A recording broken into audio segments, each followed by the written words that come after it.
Hello and welcome to another episode of Kia Electric News. During the week I did a video on the new Kia EV3 and basically asked the question, is it normal for the charge door to let so much water in? I've now seen 3 EV3s with water behind the door, 2 EV6 GT line S's and 1 GT line. On my EV6 the seal on my charge door actually works. I never doubted the safety of charging because I'm well aware of the safety protocols that are in place to protect from electrocution. The consensus from the comments, a wide range of comments, is that it's quite normal on a wide range of EVs to get water in the charge port, and some even come with no dust covers on the AC and DC ports at all. The EV3's only got one on the DC port, and that's just a flip-up one, which is a new thing on the Kias. From comments it's been suggested that the worst that could happen is that the charge door could freeze during winter, but you can normally break the ice by pushing the charge door in and out a few times. My old Nero was notorious for this. I do wonder why they bother putting a rubber seal on the inside when it is not acting as a seal though. Maybe they've given up on keeping water out and it's just to stop the door rattling, maybe.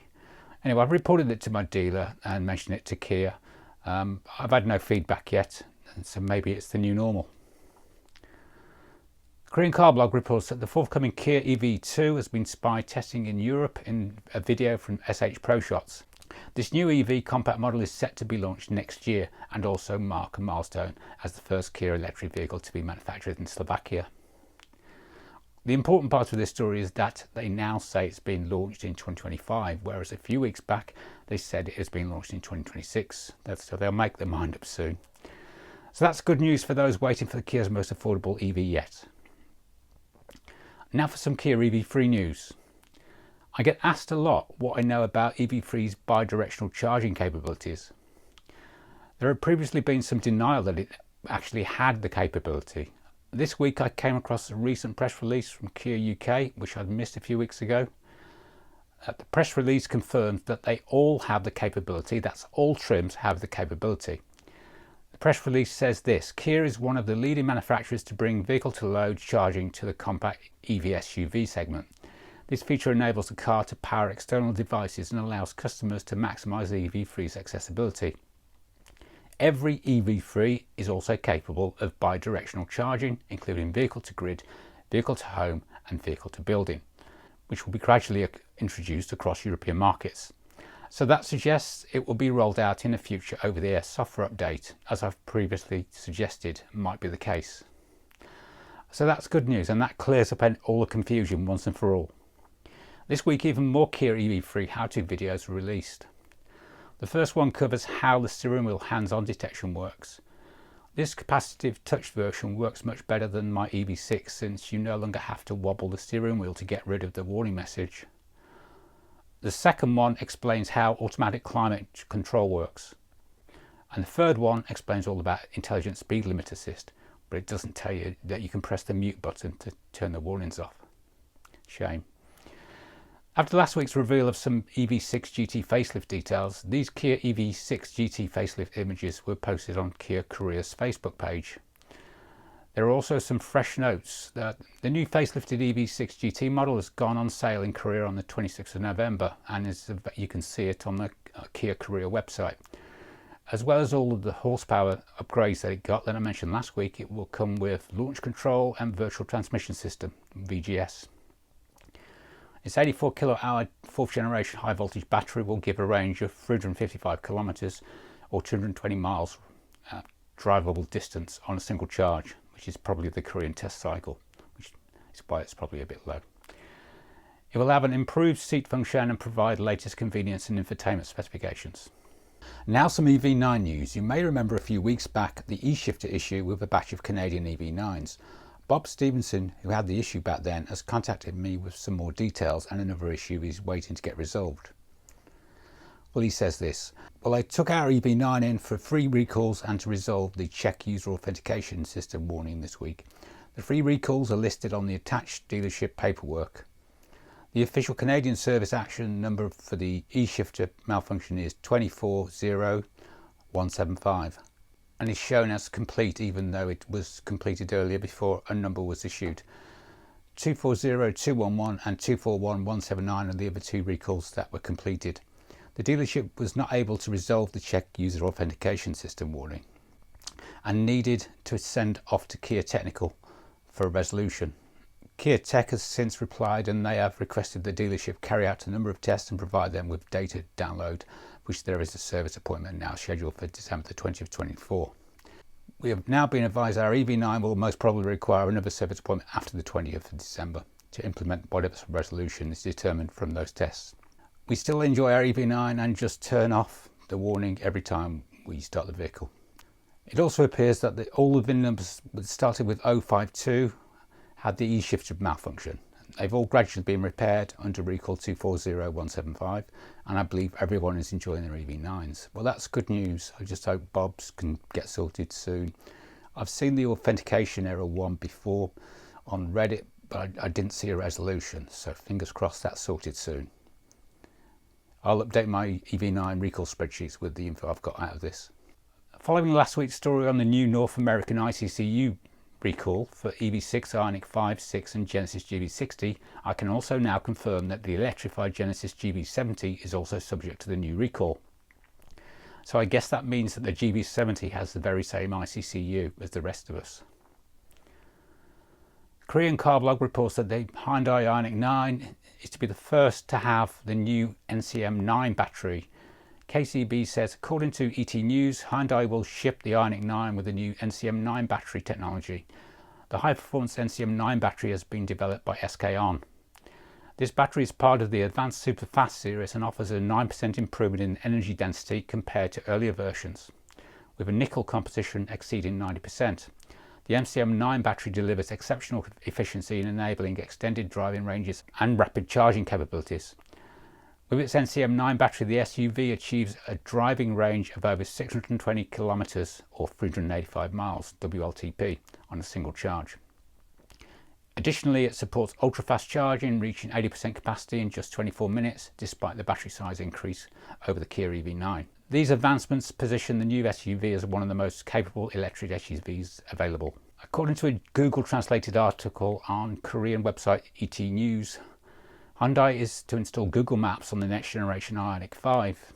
So it's not the new facelifted one, it's the one after.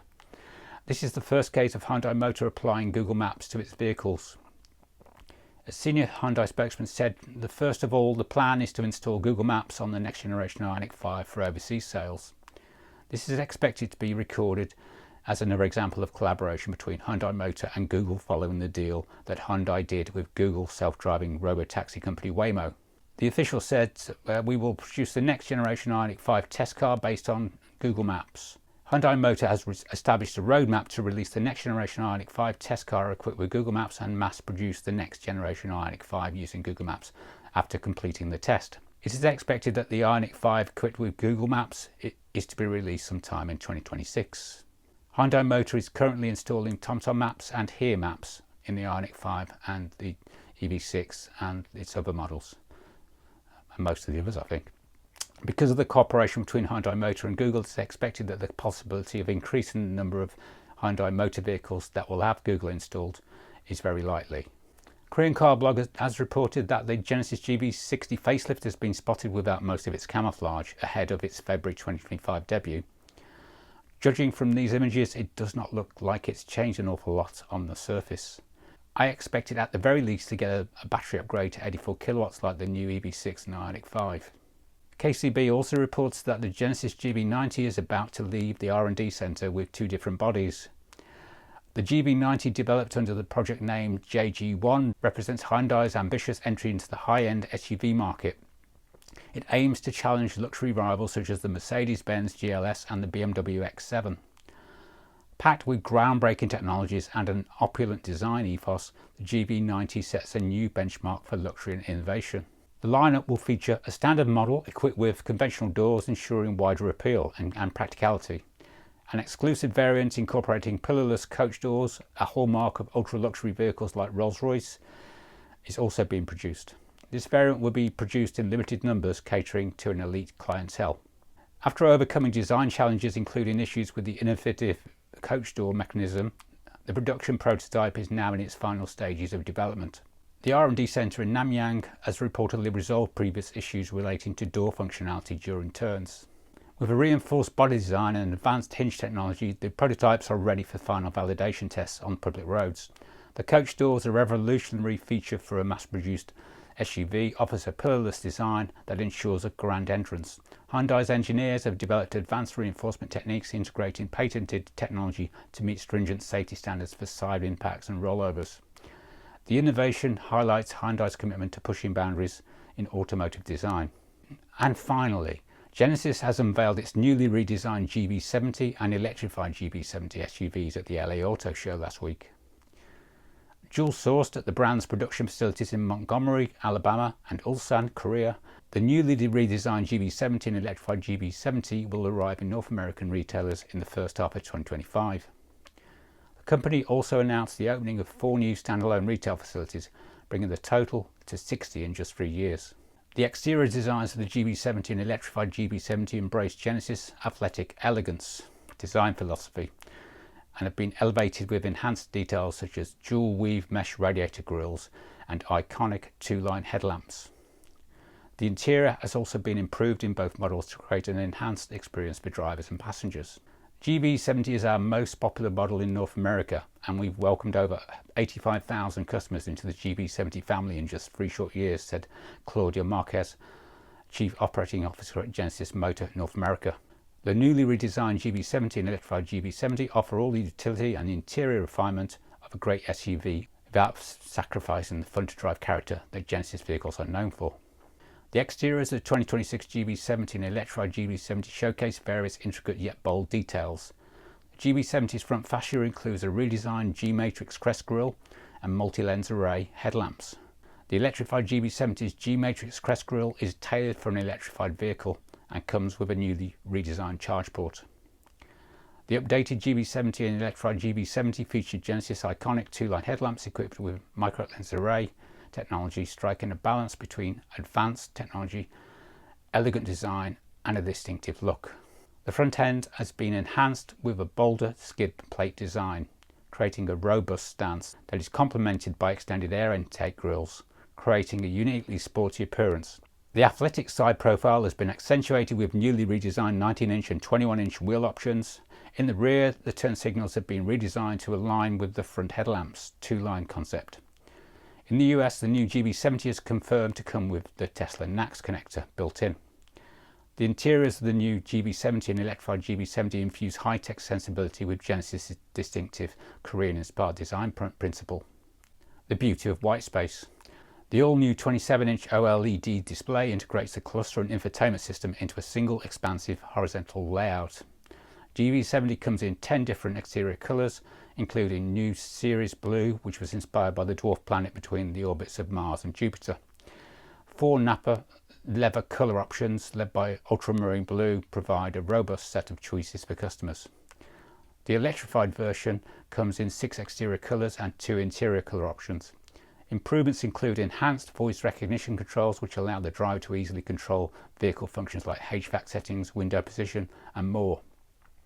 Improved over-the-air update capabilities ensure that the vehicle has the latest features and capabilities available.